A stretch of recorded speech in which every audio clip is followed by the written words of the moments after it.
The Trump administration respects all forms of peaceful dissent, which is why they handcuffed a senator attempting to ask a question. This is just another day.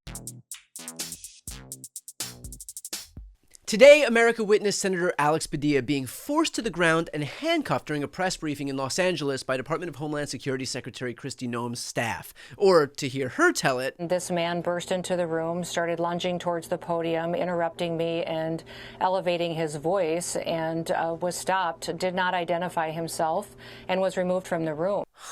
Didn't identify himself. Look, in Christy Nome's defense, that is serious.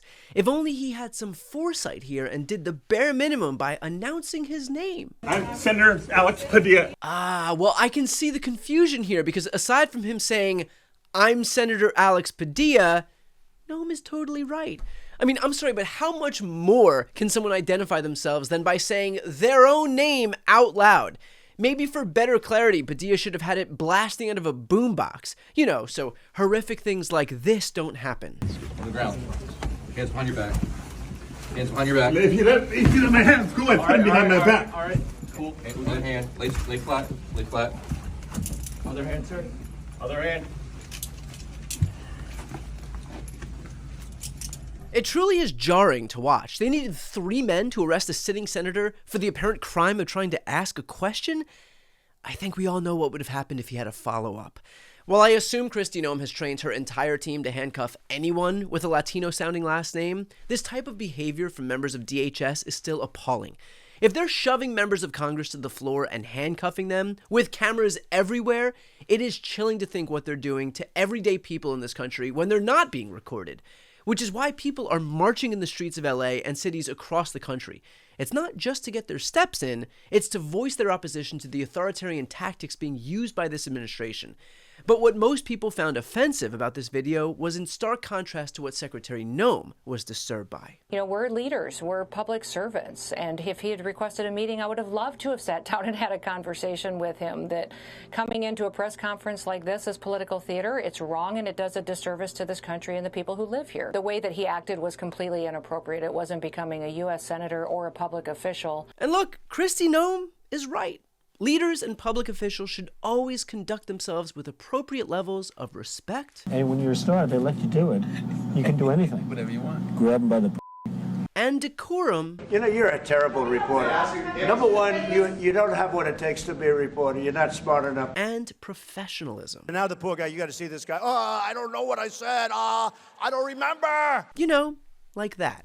But Christy Nome isn't just offended by what happened today.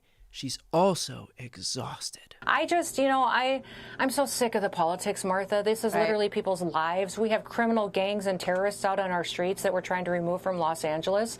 I mean, people just need to get over themselves. Coming into a press conference like this is political theater. It's wrong and it does a disservice to this country and the people who live here. That's right. Just do the job the people elected you to do instead of partaking in political theater. And look, I kind of get why this administration doesn't want anything to do with theater when this is the welcome they get there.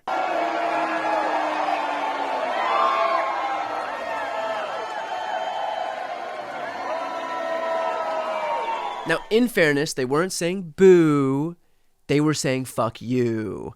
But not surprisingly, today's incident quickly made its way around Washington, and while Senator Padilla may have been restrained, others were unhinged. Representative Lauren Boebert sought to own Senator Padilla by digging through his old tweets, reposting one that said, "No one is above the law, share if you agree." That's right, Lauren, got him. Padilla should know that when he breaks the law, he can be held accountable too. Which raises the question, does Lauren Boebert think asking a question is breaking the law? Because, it's not at all. It may have been a little disruptive, but I don't think the member of Congress who was kicked out of a production of Beetlejuice for trying to juice someone's beetle is the one to weigh in on disruptive behavior. But surely, Mike Johnson is willing to speak out in support of his own branch of government's autonomy, right? What I saw was agents asking him to quieten down so that the secretary could continue her press conference. He refused to do so. What were they supposed to do? Well, Mike, there's always the option of not doing that. Let's remember that not tackling a U.S. senator is always a good route to take. I mean, honestly, You're telling me that the one guy who's able to control a chamber of 435 unruly adults with one single gavel can't think of any better way to restore order than by handcuffing someone?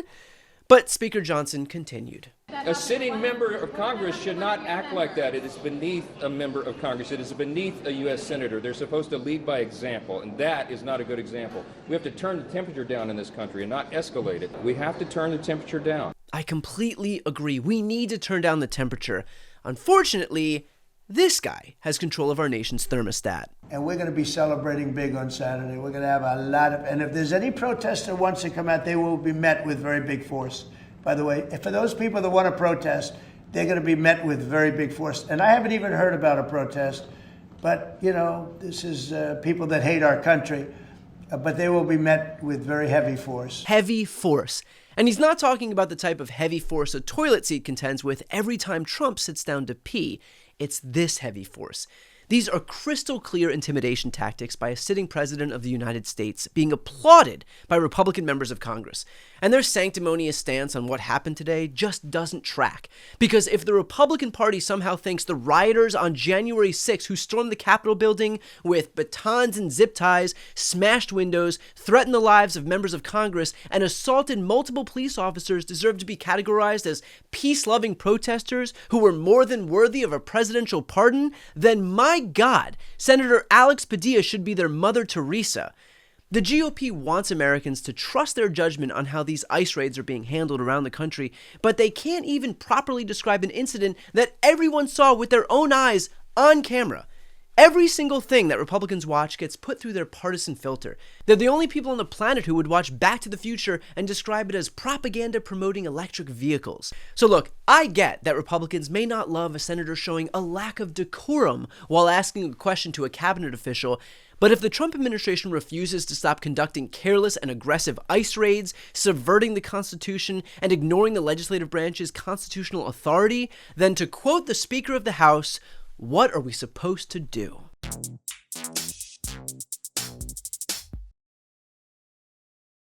Before you go, if you enjoyed this content and you want to see more and support independent media, please subscribe to this channel. The subscribe button will be right here on the screen.